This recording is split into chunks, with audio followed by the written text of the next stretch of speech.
자, 4위 소식은 이런 내용입니다. 건강도 패션도 포기 못해. 누구 이야기일까요?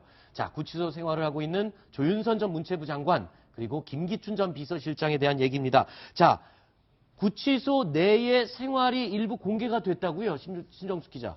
지난달 이제 20일에 구속된 이후에 한 4주 정도, 한 달 정도 지났는데요. 네. 조윤선 전 장관 어떻게 지내는지 국민의당 이용주 의원이 법무부 통해서 알아봤답니다. 네네네. 그랬더니 사복이 한 4주 동안에 11벌 정도가 들어갔고 책이 네. 33권, 그다음에 여긴 안 나왔는데 지인들로부터, 가족 등 지인들로부터 62통의 편지 같은 것들이 갔다고 하고요. 네. 그리고 철진한 옷 6벌은 집으로 반환을 하고 영치금 113만 원을 뭐 식료품 등등을 위해서 썼다. 이런 내용이 언론에 보도가 됐습니다. 내일부터 조윤선 전 장관, 김기춘 실장에 대한 재판은 시작됩니다. 그렇군요.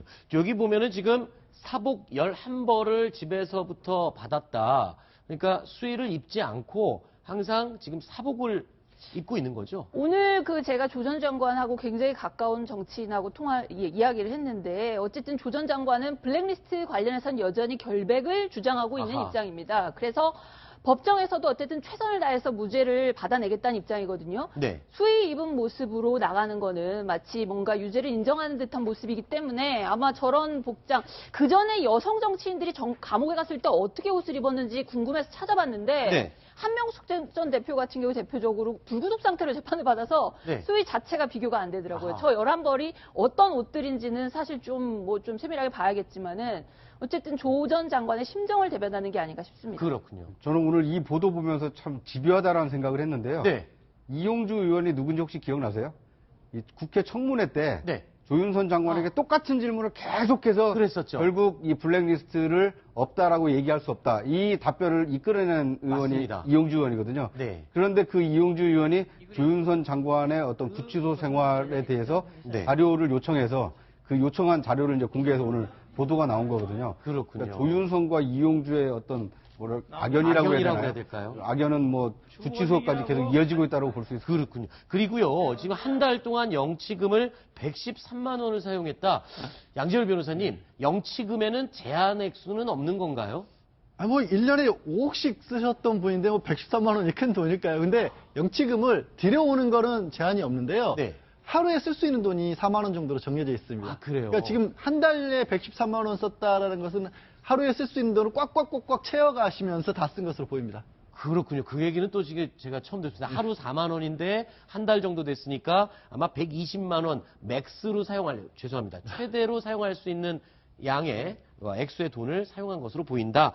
알겠습니다. 한번 김기춘 전 비서실장의 지금 구치소 생활은 어떻습니까? 김기춘 전 실장 지금 6.56제곱미터 지금 화면에 나가는데요. 네네. 독방에서 생활을 하고 있는데요. 건강은 어떻습니까? 건강이 이제 김기춘 실장 78세로 거의 팔순이 다 돼가는데 본인이 입으로 밝힌 적 있지만 심장 스텐트 7개를 박은 몸이거든요, 지금. 네네네. 그래서 그 심장이 어쨌든 박동이 원활하게 안 됐기 때문에 7개를 인위적으로 박아놓은 상태거든요.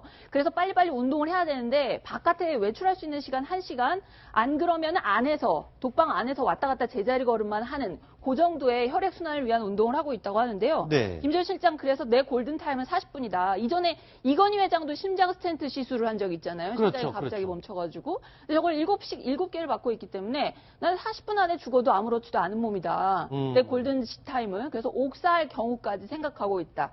그런 얘기가 나오고 있습니다. 그렇군요. 그러니까 지금 이제 구속돼 있는 피의자 신분인 뭐 조윤선 전 장관이라든지 김기춘 전 비서실장의 일거수일투족은 어떻게 보면 뭐 언론을 통해서 좀 공개가 되고 있는데 네. 정작 탄핵 소추안이 가결되면서 이 대통령 직무가 정지된 박근혜 대통령의 근황은 사실상 알려진 바가 좀 없거든요. 네. 어떻게 보면 이제 직무는 정지돼 있지만 네. 직무 정지된 상태에서 헌재 그 심리에도 나오지 않고 네. 도대체 청와대 관저에서 어떤 일을 하고 지금 보내고 있는 걸까? 네. 또 생각은 어떤 걸까? 네. 그리고 헌재 결정에 대해서 본인은 어떤 그 태도와 입장을 취할 건가? 네. 그리고 헌재 결정이 나온 뒤에 본인의 거취에 대해서는 어떤 행동을 할 건가? 네. 사실 묻고 싶고 알고 싶고 궁금한 게 굉장히 많은데 네. 정작 이 대통령은 뭐 구중궁궐에 있어서 네. 접근이 지금 너무 안 돼서 오히려 구치소에 있는 그 피의자의 그 시시콜콜한 얘기는 알 수 있지만 네네. 정작 중요한 그 뉴스메이커에 대해서는 접근이 안 된다는 게 좀 아쉽습니다. 알겠습니다.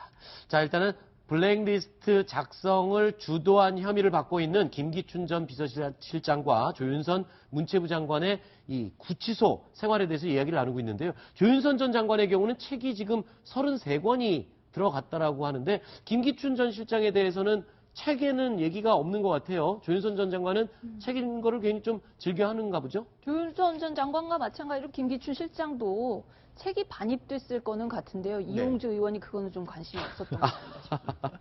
그렇군요. 자, 그리고 양지열 변호사님, 내일이 이제 공판 준비일이죠? 네, 그렇습니다. 근데 준비일에는 저 두 사람이 의무로 참석은 안 해도 되는 날이라면서요? 이제 공판 준비 기일이라는 게 네. 공개 재판 준비 기일인 거죠. 이렇게 네, 짧은 네. 거고. 근데 재판은 공개되는 게 원칙이고 형사 재판에는 반드시 당사자들, 피고인들이 네. 참석을 하는 거지만 준비하는 날짜에는 대리인단이 변호사들만 참석을 해도 상관이 없고요. 네. 그런 이유가 뭐냐면 공판 준비 기일은 글자 그대로 앞으로 재판에서 어떤 식으로 검사는 입증을 할 것이고 그것에 대해서 이 피고인 측에서는 어떤 식으로 방어를 하겠다라는 걸 해서 판사가 그러면 우리가 앞으로 재판은 이런 식으로 치러가겠습니다라는 정하는 절차이기 때문에 네. 당사자들이 꼭 나올 이유는 없습니다. 내일이 특검 기간 이제 만료일입니다. 만료일이면 그러면 이 재판은 검찰이 이어받아서 계속 이어가는 원칙적으로 특검이 특검법에 따라서 기한 내에 기소를 한 사건은 특검이 공소를 유지할 수 있게 돼 있고요. 네네. 그런 부분 때문에 특검이 이게 수사를 하는데도 검사가 필요하지만 앞으로 재판을 유지하는데도 검사가 필요하지 않습니까? 그래서 네. 법무부 측에